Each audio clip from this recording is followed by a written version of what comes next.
Consider the situation shown in figure. Show that if the blocks are displaced slightly in opposite direction and released, they will execute simple harmonic motion. Calculate the time period. Right? Now in such kind of questions, one thing you have to remember, or that is the concept point, that the center of mass will be always stationary.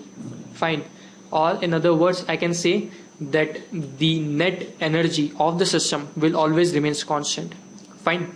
Now let's say if I displace this block M by a distance x this side, and this block M by a distance x this side, so the net energy of the system when the system is performing SHM can be written as total energy will be equal to half of K into 2x square. This is the spring energy because x is stretched in this direction, x is stretched in this direction, so the total stretching in the spring is 2x, and the total spring energy will be half of K 2x square plus half of mv square plus half of mv square, and that will be equal to a constant.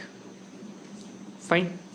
So this equation can be simplified in the form of 2k x square plus mv square, that is equals to constant. Now what I'll do is, let's differentiate this equation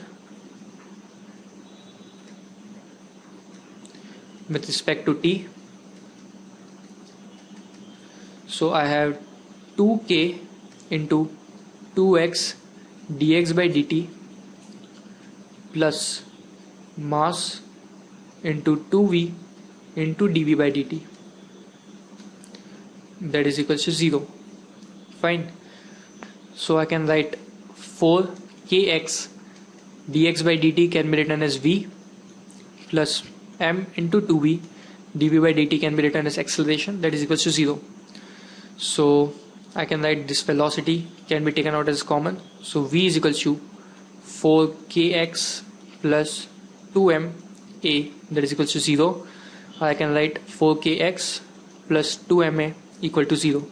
So acceleration comes out as 4k by 2m into x.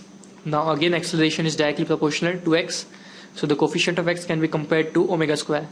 So omega square can be written as 2k by m, or the time period will be equal to 2 pi under root of m by 2k. That is the answer.